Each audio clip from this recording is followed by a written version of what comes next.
The phenomenon of pairing pigeons during a full moon has often been mentioned with a smile in the pigeon sport community, appearing almost like a fairy tale to those unaware of its intricacies. Years ago, a friend pointed out to me that I consistently paired my pigeons during a full moon, attributing my success in breeding high-quality pigeons to this practice. At that time, I had never heard of the full moon theory, but I listened to the seasoned enthusiasts who discussed it. They explained that coupling pigeons precisely during a full moon would result in superior offspring compared to other times. Through my investigation of this theory, I have discovered the following details. When we pair our pigeons during a full moon and take into account the time it takes for the eggs to be laid and hatch, we arrive at the exact moment when the young hatch from their eggs. Interestingly, this aligns with the subsequent full moon and the timing for coupling during that phase. The philosophy behind the full moon mating theory suggests that the young pigeons in the nest benefit most from the intensified rays of the sun reflected by the full moon. This continues for approximately 13 days until the next new moon. One might dismiss this as a myth, but I have examined my breeding records and compared the outcomes of pairings during full moon periods with those during other times. Consequently, I have developed a preference for coupling during full moons. Thus, there is a kernel of truth in this theory. But what role does the full moon actually play? During the period surrounding a full moon, there is often stable weather with ample sunshine. It is widely known that young animals require sunlight for proper development, and it certainly doesn't hurt if the loft is bathed in abundant sunlight during the first 14 days of a young pigeon's life. Moreover, in the pigeon sport, it is recognized that pigeons rely on sunlight for orientation. Could it be that these factors work together harmoniously? It is established that there is indeed a certain relationship between the orientation ability of homing pigeons and sunlight. Homing pigeons, migratory birds, certain salmon, and butterfly species share the common trait of possessing orientation skills. Whether or not they possess this ability largely depends on whether Mother Nature has bestowed it upon them. Similar to how a pigeon's body grows each day until it is ready to be weaned, the organ responsible for orientation skills also develops during the same period. This holds true for racing pigeons, migratory birds, and certain butterfly species like the monarch butterfly. However, there is one exception. Pigeon fanciers are the only ones who interfere in the development of the orientation ability. In fact, they determine what a young pigeon receives from Mother Nature to foster its orientation skills, or whether it receives anything at all. In the open air, the timing of pairing chosen by pigeon fanciers is usually different, as it is dictated by Mother Nature and the parent birds. One can observe this when various bird species simultaneously hatch in nests. Is this mere chance? Nonetheless, there are certain caveats. We must acknowledge that numerous factors, or properties, collaborate to ensure the successful return of a racing pigeon from a race, with orientation being one of them. Even in the wild, the development of orientation abilities does not always proceed as desired. In exceptional cases, migratory birds may still be present in nature during the middle of winter when they should have already embarked on their annual migration. There may also be migratory birds in our vicinity that we would not typically expect to encounter, often being birds less than a year old. The reason behind this lies in a specific developmental phase during which Mother Nature did not provide them with sufficient resources to develop their orientation skills successfully. In the past few decades, pigeon fanciers have also contributed to such deviations due to trends in widowhood, darkening techniques, tight and inflexible flight schedules, and the desire of every fancier to become a champion someday.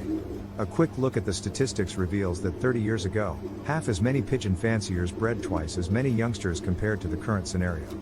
Why do we engage in such practices? Primarily to have as many pigeons left after the young bird season as possible, yet the quantity and quality of these pigeons often prove disappointing when compared to the overall number produced. Homing pigeons, migratory birds, certain salmon, and butterfly species utilize a specific type of energy source for orientation during their homeward journey or annual migration to the south, or vice versa.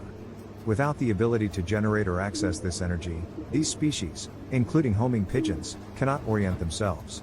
The sun undoubtedly plays a vital role in this process.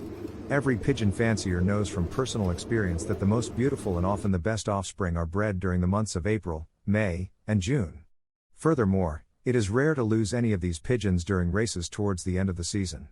The difference between winter breeding and summer breeding is evident in the number of sunlight hours and the strength of the sun. Each year, the sun gains strength starting from the end of March, which we recognize as the onset of spring. The timing when the sun begins to strengthen is determined by the preceding full moon before the 21st of March. From that moment onwards, the sun progressively provides young pigeons with the necessary building blocks for developing their orientation skills. On the contrary, Young pigeons born before that date receive a proportionally lesser amount of these building blocks. It might be wise to adjust future coupling dates accordingly. Young pigeons, whose parents are paired in mid-February, always reap optimal benefits from the favorable conditions that Mother Nature offers them during their growth phase. In the past, the racing season would commence at the beginning of May, but now it starts a month earlier, with the desire to organize races even earlier. However, one could argue that the problems began with the advancement of flight programs.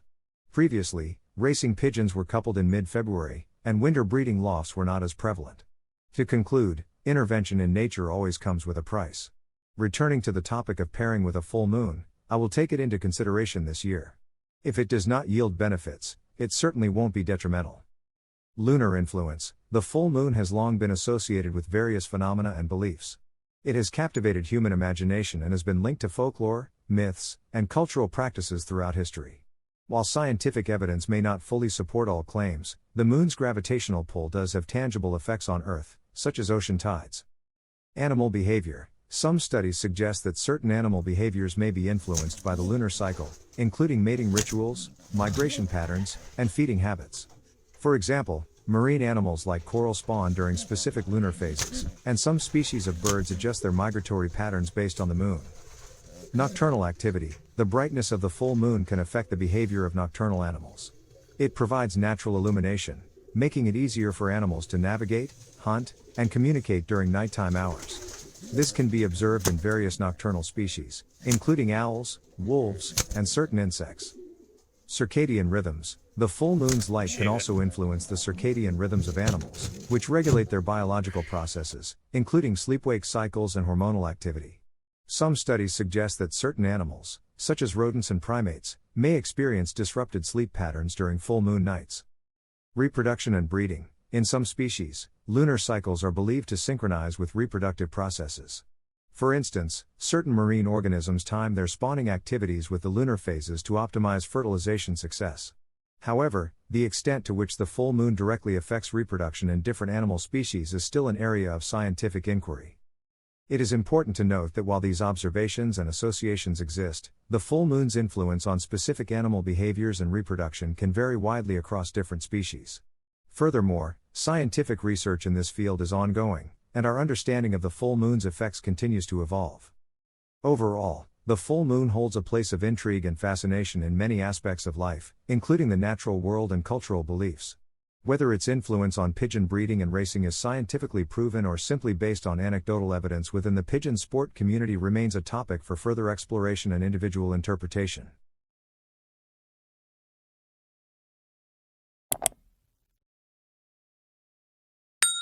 Free racing pigeon tips and lots of info. Please subscribe to my YouTube channel. Look at the links and email below. There are many reasons to buy my racing pigeon method. Here are some of the best reasons. You will get excellent results. It's a very simple system to use. It's affordable. I have had over 400 first prize winners. It's adaptable to any situation. You can use it with any racing method, natural, widowhood, young birds. It's a very effective method. There is no need to spend a lot of money on fancy pigeon products. It's a reliable system and it is foolproof to use.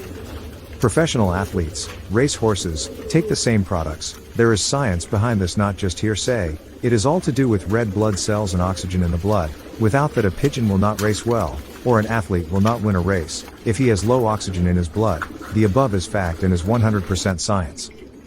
There are a few things you can do to improve your chances of winning at racing pigeons. One of the most important things is to learn as much as you can about the sport. You'll need to know the different types of pigeons, how to train them, and how to race them. Another key factor is practice. You'll need to be able to fly your pigeons competently in order to win races. And, of course, you'll need to have the funds to invest in racing pigeons and other racing equipment.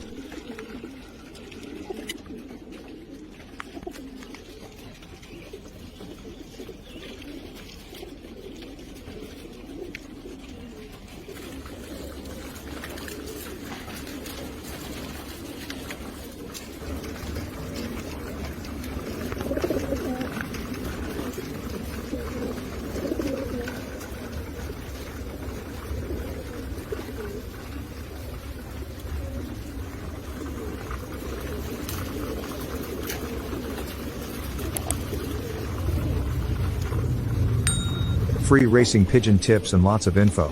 Please subscribe to my YouTube channel. Look at the links and email below. There are many reasons to buy my racing pigeon method. Here are some of the best reasons. You will get excellent results. It's a very simple system to use. It's affordable. I have had over 400 first prize winners. It's adaptable to any situation.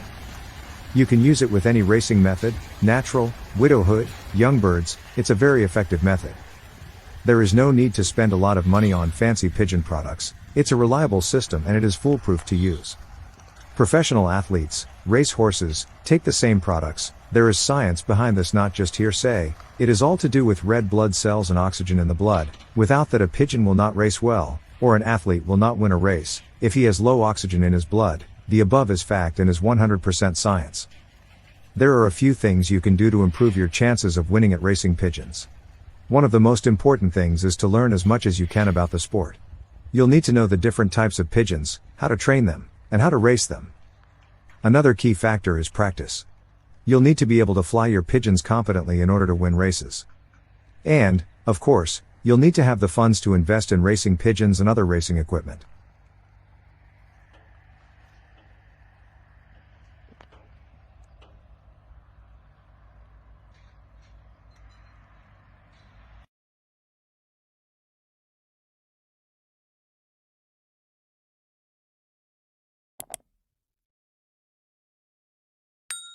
Free racing pigeon tips and lots of info. Please subscribe to my YouTube channel. Look at the links and email below.